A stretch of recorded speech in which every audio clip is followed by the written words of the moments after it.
If you're starting out as a writer, which writing advice are you supposed to follow? It's been noted that Stephen King has said, I cannot emphasize the importance of rewriting. I've been working on it for a few weeks, still working on the opening for my next book.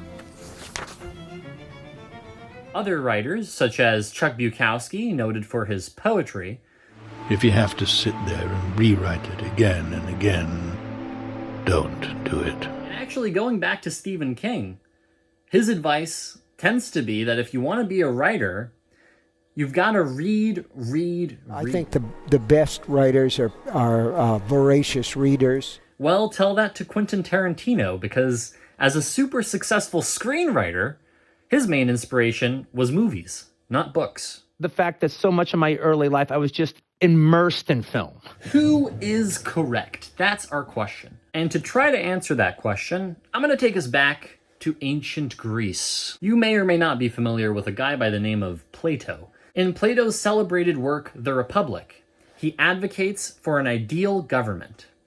This vision of a perfect government influenced philosophy and political science for centuries and centuries. But, as luck would have it, we eventually got a fella named Montesquieu. Montesquieu argued in his work, The Spirit of the Laws, that every society is made up of different people. Therefore, because every society is made up of different people, every society's ideal government would be different.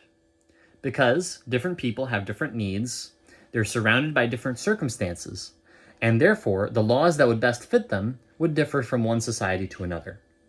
So a world filled by perfect governments would actually be a world filled with different governments. So what does government have anything to do with creative writing? Well, just as different laws of governance are perfect fits for different people, different laws of writing are perfect fits for different writers. It seems crucial that we take on a pluralistic approach when it comes to the process of writing. I'd like to call your attention back to Chuck Bukowski. Bukowski essentially pushed away anybody who did not take on an emotional approach to writing, or an approach where the writing soared out of you. If it doesn't come bursting out of you, in spite of everything, don't do it. You should absolutely listen to his perspective, but don't be discouraged.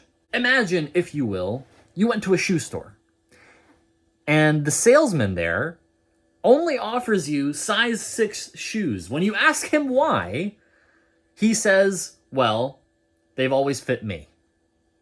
Then you look around, and some people, well, for them, the shoes are a perfect fit. And then you look at yourself and you think, what's wrong with me?